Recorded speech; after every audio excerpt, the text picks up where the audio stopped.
Auburn's pass defense left a little to be desired on Friday night. Can DJ Durkin get it cleaned up?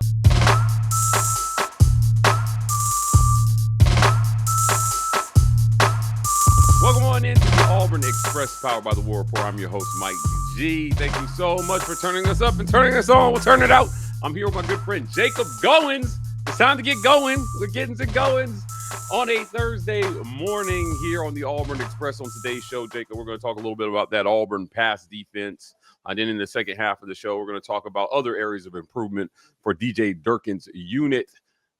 Let's start at the top here. It was a successful debut. At some point, we got to move on from the fact that Auburn beat Baylor. But I'm relishing in it just a little bit extra this week because there was a lot of doubt cast on the type of team that Auburn would field in their opener. Hugh Freeze got the monkey off his back by going out and getting that win versus a P4 team on the road, albeit in game one. But it wasn't a perfect debut for the Tigers. They did what I thought they would do, a little bit of bend but don't break. But Sawyer Robertson is a good quarterback, and I want to say this first and foremost. You got to give him credit. He's going to do that to a lot of Big 12 defenses this year. However, if you're Auburn, you have aspirations beyond what the limits, the media, the doubters have put on you, which means you've got to get this pass defense cleaned up. Yeah, well, there's a lot to digest here. And I know the passing defense is something that we're going to talk about. The fact that Sawyer Robertson threw for 419 yards, had 3 touchdowns, big fourth down conversions. Defense couldn't get off the field at times. Like some things that plagued Auburn in the past are still plaguing Auburn early in 2025. But I'm with you. And we've talked about this all week long. Auburn won the football game. And Auburn won the football game by double digits, 2 touchdowns, Mike. I mean, this wasn't a last-second field goal. This wasn't a game-winning drive. This wasn't a game-sealing pick, right, by the Auburn defense or a bad turnover or bad play by Baylor. Auburn went on the road and beat the Baylor Bears and showed that on paper, yes, they were the better team. We knew that all along, but they went and executed the ways that they had to, when they had to, and how they had to. And I said so much going into this game, as much as we wanted to be picky about the way Auburn could win this game, that wasn't fair. Just go and win it. Just go and do what you're supposed to do and win this thing. And Auburn did just that. And you win 38-24. You score 30-plus points. Your defense, yet again, doesn't give up 30-plus points. And Auburn looked good doing it. It wasn't completely stress-free, but a game like this really isn't supposed to be. And so the fact that Auburn won the game and won it by double digits was really, really satisfying to see. But yes, there are always things to clean up. And the passing defense is definitely one of those. But you said it. It's a classic bend, don't break. That's what DJ Durkin does. You want to move the football between the 30s? Go right ahead. Throw it from the 40 to the 50, to the 50 to the 40, and to the 40 to the 30. That's cool. But we're going to get a couple goal line stops in there. We're going to force some turnovers in there. We're going to lock up and stop you when we have to. That's exactly what Auburn did in this game. Couple of busted coverages, sure. Couple of broken plays that go for big yards and even a touchdown. But overall, you can't blame the defense. Here we are again, praising the defense for what the final score looks like because of them, and Auburn wins the game and wins it by double digits. Yeah, look, a result, mind you, that I called 38-21 was my score. 38-24 was what it ended up being.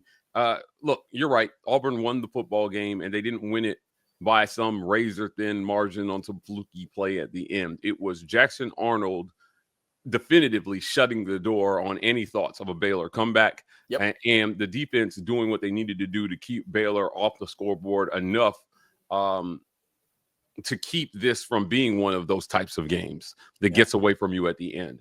But Hugh Freeze he cannot afford for his team to buy their own hype at this point in the season. So he's got to go back to the film, and they've got to find things that will absolutely get exposed once you get into SEC play. Now, Oklahoma is their first SEC opponent. Another tough road test for the Tigers. You've got two cupcakes sandwiched between two really tough road games to start your season. Oklahoma's got the defense to make Auburn to force Auburn out of their comfort zone. Yeah, right? I They've think got the that's horses fair. defensively, right? To say, hey, look, we're not going to let you run the ball the way Baylor did. You are absolutely going to have to use Jackson Arnold's arm to beat us, and you're going to have to use every bit of those 5-star receivers to do it as well too. If you're Auburn, you have to be able to trade defensive blows with them in that way. You've got to force John Mateer to do some things that he didn't want to do. You got to force Oklahoma to be good in multiple facets of the game. And DJ Durkin has done a good job of that. His first year on the Plains, in year 2, they've got to take a step forward. I do want to talk about that Auburn pass rush. I don't think it's being talked about enough, the job that they were able to do making Sawyer Robertson at least somewhat uncomfortable. Now, he threw for 400 yards, but mostly because they just couldn't do anything else. And I will tell you this. He was the second most protected quarterback in the Big 12. He was under pressure on only 23.8% of his dropbacks last year. No one was more protected. Well, only one other quarterback in the Big 12 was more protected than Sawyer Robertson was. Auburn got like 4 or 5 sacks on him Friday night. They're going to have to do the same thing to John Mateer here when they go play Oklahoma. They're going to have to make him uncomfortable. Keldrick Falk and company are going to have a really good day.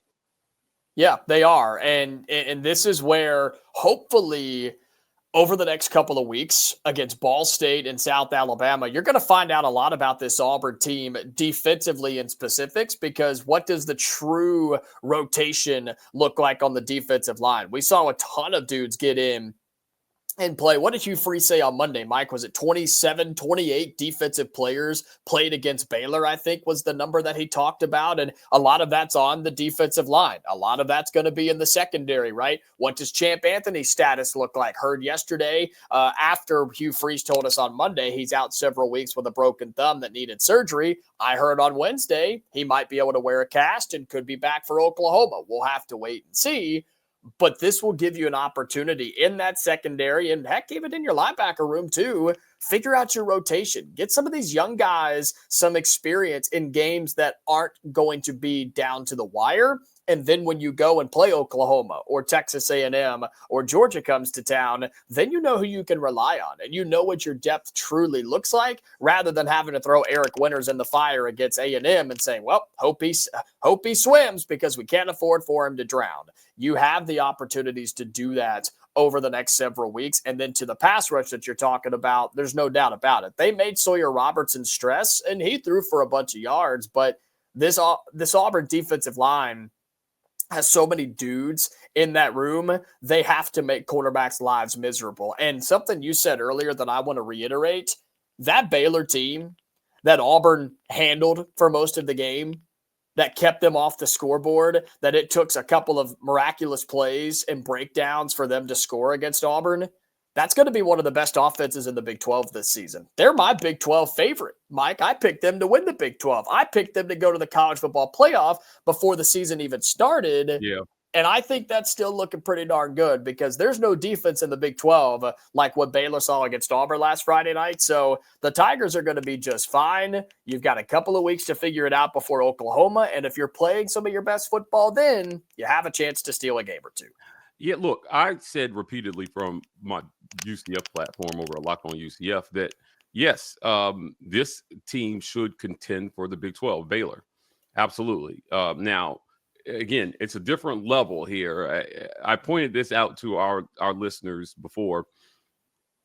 The Big 12 has 0 current teams that have won a national title. They have... Wow. Yeah. Oh, you're right. It hits you, right? Yeah. I mean, in the history, right? 0 current national titles from current Big 12 members. And the Big 12 runner-up didn't make the playoff last year. Yeah. Which is, again, it's tough. That's tough to think about. The ACC, as sorry as that conference has been, they got their runner-up in. Yeah. So I feel like the margin may be a little thinner for Baylor, because you may not be able to finish second in the Big 12 and make this playoff if we're to believe the precedent that this college football playoff committee set.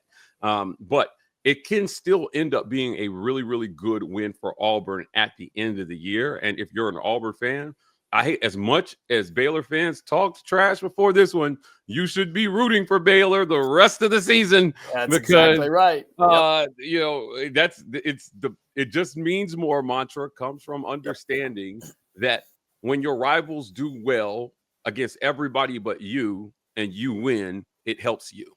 Yep. So that's exactly right. Look, Auburn's not going to need, if they finish with 10 wins and fourth in the SEC, they're not going to need any help. They're getting in the playoff.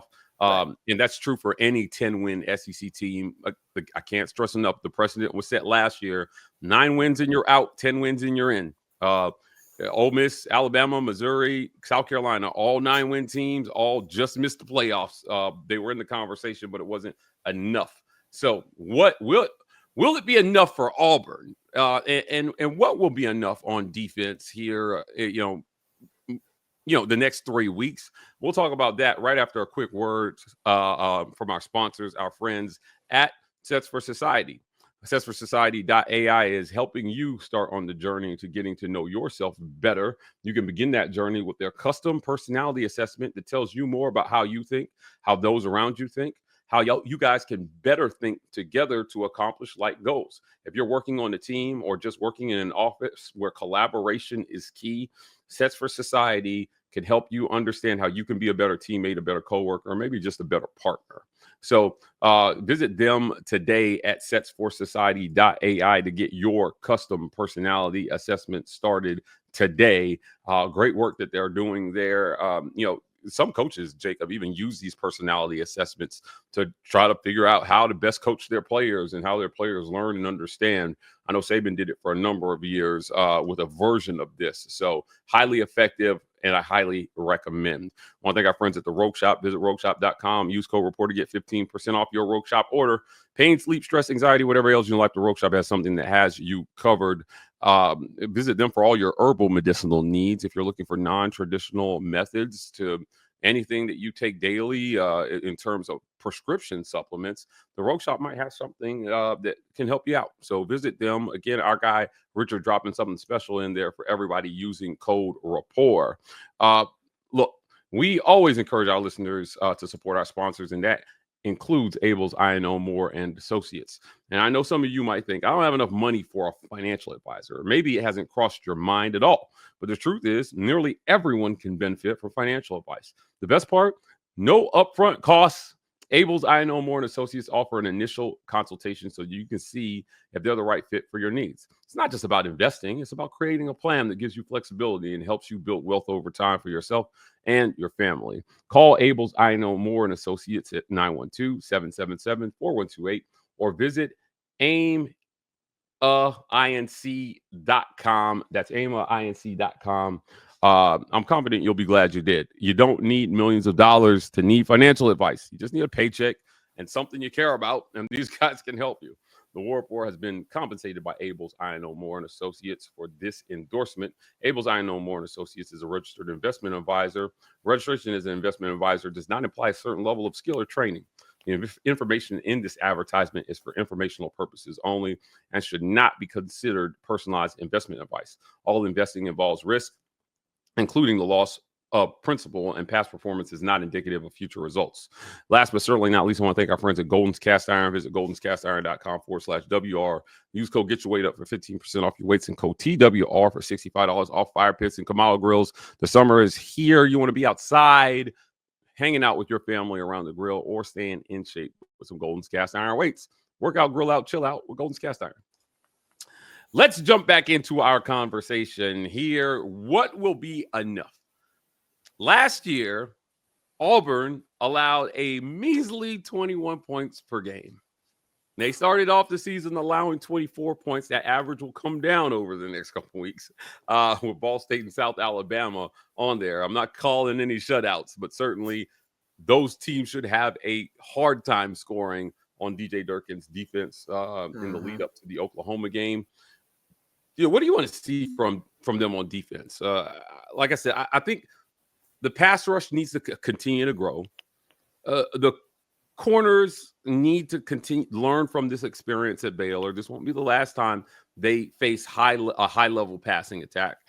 And if anything, I think I would just like to see them continue to get off the field on third down.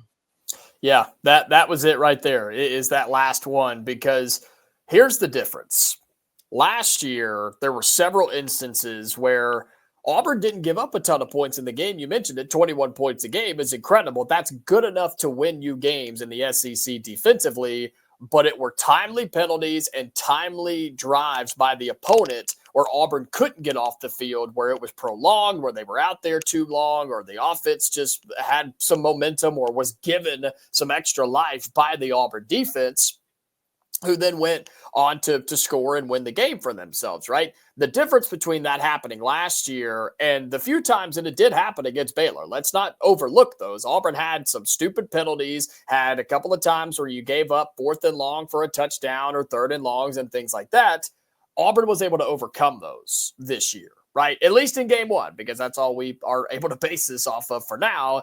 Auburn was able to overcome those things against the Baylor Bears. Now, if you do that against Oklahoma in Norman, can you do it? I don't know. Guess we'll have to wait and see. Against A&M in College Station, I don't know. Guess we're going to have to wait and see. But, Mike, I'd like for those problems just to not exist. I would like for Auburn, if you've got 3rd and 12 because you got a sack or you blew up a run play or there was a penalty on the offense or whatever the case may be, man, take advantage of that. Give yourself a break. Don't make it harder on yourself than it needs to be, because stopping SEC offense is as tough as it is. They've got the biggest, strongest offensive linemen in the entire country, some of the best quarterbacks that college football will see all season, and just a bunch of dudes on the outside. It's hard to stop SEC offenses. Don't make it harder on yourself than it needs to be. So get off the field on 3rd and long. Don't commit stupid penalties, and just don't hurt yourself and do what you need to do. Play disciplined defense and have some of those shorter drives. Give it back to your offense, especially, man, if Jackson Arnold and the run game and the passing game start to build some momentum, like, you should want to give them the football back as quickly as you can to hope for them to go back to back to back in scores and maybe put a game away early on in SEC play. Baylor only 5 of 15 on 3rd downs in Friday's game. Auburn went 5 of 10. That's a ratio I can live with. If you're going to convert 50% of your 3rd downs while holding your opponent to 33% on 3rd down, you're going to win a lot of football games. So hopefully those ratios hold true. Again, the way the game went, you wouldn't have guessed it, but Baylor actually outgained Auburn in terms of yards in this one, 483 to 415. But the yards on the ground were more effective than the yards through the air for Baylor because of, again, control of the clock. Auburn winning time of possession 33 minutes and 18 seconds to 26 minutes and 42 seconds for Baylor. That's another stat that Auburn needs to continue to dominate, is time of possession. Yes. You do that by sustaining drives, by connecting on the passes when they're there, but by running the ball, Mike, by running the ball. Yeah, running the football. It was a great day. It was a great day for Auburn. They need more great days here if Hugh Freeze is going to continue to sell that this program is moving forward. Jacob, I gotta get a score prediction from you every single week, buddy. Ooh. Sorry, gotta hold you to the fire. Auburn versus Ball State. What's the score of this one? I'm going 56-10, Mike. I'm going 56-10. And I think we see several quarterbacks get in this game, not because you have to, but because you get to, because you want to. I do think we see a couple of other guys play. Really looking forward to seeing what other receivers play. Maybe Eric Singleton doesn't play with banged up injury in a game that you should not need him. And then all that rotation on defense as well. I'm going 56-10, a very comfortable win for Auburn under the lights at Jordan-Hare against Ball State. Yeah, hear me out in this one. 60-14 is what I'm going. I don't think the offense slows down if Deuce Knight or Ashton Daniels gets in at quarterback. I think they continue to just let them do. I think you get enough of Deuce Knight on tape to evaluate should you need him later in the season. You want some good in-game teaching points for him. But I think Auburn's offense continues to roll. If this offensive line dominates Ball State, even the same way they dominated Baylor, you should be able to score at will. I mean, Yeah. They might not need the punter in this one. So you're calling 8 touchdowns for the Tigers on Saturday. And I've got 8 and then some. But 60-14 is what I have here on Saturday. It's going to be fun to watch. Jacob Goins, are you going to be in the booth on Saturday? I'll be at the stadium. I don't know if I'll be in the press box the whole time, but I do I'll be credentialed. I'll be at the stadium on Saturday night, so I'm really looking forward to it. Hopefully I'll see you there, buddy. I want to thank you for joining me. Before we get out of here, tell people where they can find you. Yeah, you can listen Monday through Friday on ESPN 106.7, ESPNAU.com, or our Radio Alabama app. We're on the air 2 to 4 every single weekday for On the Line. If you're in the Auburn-Opelika area, it's on your radio dial. If you're not in the Auburn area, if you want to tune in, again, it's ESPNAU.com. Guys, that's it for another great edition of the Auburn Express, powered by the War Report. Do us a favor, hit the comments. Let us know your score prediction on this game. Again, I've got it 60-14. Jacob has 56-10. What's your score? We want to hear from you. And while you're there, do us a favor, smash that super thanks button. Your financial support helps keep the work that we're doing here going. Please hit like and subscribe. We are the War Report on every social media platform. TW4 on TikTok. We're signing off, and as always, War Eagle.